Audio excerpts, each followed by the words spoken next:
जा पाती, लेकिन मैं लंगड़ी हूँ।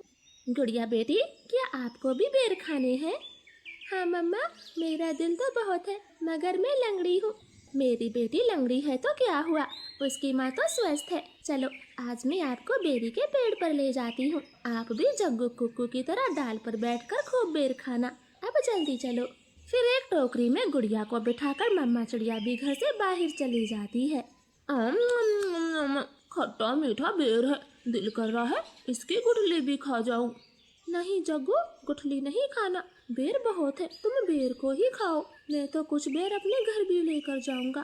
कोको दोस्त, वो देखें, आपकी मम्मा भी इसी तरफ आ रही है, शायद उन्हें भी खट्टे मीठे बेर खाने होंगे।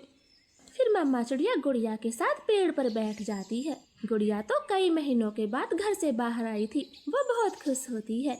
यहाँ कितना अच्छा लगता है, खुला आसमान, चारों तरफ पेड़ पौधे और ताजी ताजी हवा। लो गुड़िया बहन, ये बेर खाओ, ये और भी मजेदार है। ऐसे वो तीनों गुड़िया को बेर तोड़ तोड़ कर खिलाते हैं। दूर छिपी हुई बुरी चील उन पर नजर रखे हुए थी। अरे वाह, एक साथ चार चार शिकार है, किसी एक का खात्मा तो हो ही जाएगा, बड़ी तेज भूख लगी है। फिर वो बुरी चील धीरे धीरे बेरी के पेड़ तक पहुंच जाती है और एकदम से उन्हें घेर लेती। जग्गू और कुक्कू तो डर के मारे मम्मा चिड़िया के पीछे छिप जाते हैं। सब ऐसे ही खड़े रहो, अगर एक भी भागा तो कच्चा चबा जाऊंगी, बड़ी तेज भूख लगी है मुझे। नाना चील जी, हमें जाने दे, हमारी जान बख्श दे, छोटे बच्चों पर रहम करें। नाना चिड़िया, किसी एक को तो अपना शिकार बनाकर ही खाऊंगी। चील उनके सामने बैठी थी। तभी धीरे से जग्गू कौवा कुक्कू के कान में बोलता है, कुक्कू दोस्त, इस चील को गुड़िया को सौंप देते हैं, वैसे भी गुड़िया लंगड़ी है, ये जी कर क्या करेगी, कम से कम हम तीनों की तो जान बचेगी। जग्गू की ये बात सुनकर कुक्कू तुरंत अपनी माँ से बोलता है, मम्मा मम्मा, गुड़िया को यहीं छोड़ दो और चलो यहाँ से, हम अपनी जान बचाते हैं। हाँ भाई, ये भी ठीक है, मेरा काम इस लंगड़ी चिड़िया से ही चल जाएगा, तुम सब चले जाओ। चील ने इतना कहा ही था कि तभी रानो चिड़िया जोर से चील को धक्का मारती है और पेड़ से नीचे गिरा देती। जग्गू कुक्कू, गुड़िया को साथ लेकर यहाँ से भाग जाओ, मैं इस चील को आपके पीछे नहीं आने दूंगी, बेटा जल्दी से भागो यहाँ से। इतना कहकर रानो चील पर हमला कर देती है और जग्गू और कुक्कू टोकरी लेकर वहाँ से भाग जाते हैं। चिड़िया और चील में काफी देर तक लड़ाई होती है और आखिर में चील रानो को जान से मार देती है।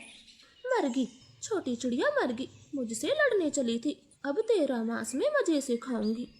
कुक्कू भाई, मम्मा अभी तक घर नहीं आई। मम्मा को चील ने मार दिया है, वरना वो अब तक आ जाती, क्या जरूरत थी मम्मा को वहाँ ले जाने की।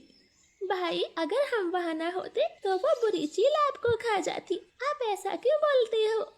नहीं, हम चील के हाथ कभी ना आते, वो तो तुम साथ में थी, इसलिए मम्मा ने चील से लड़ाई करने की सोची। तुम लंगड़ी थी ना, माँ को तेरी वजह से मरना पड़ा, अब तू ही माँ की हत्यारन है, समझी? ऐसे कुक्कू तो गुड़िया को ही दोषी ठहराता है। अब गुड़िया का ध्यान रखने वाला कोई नहीं था।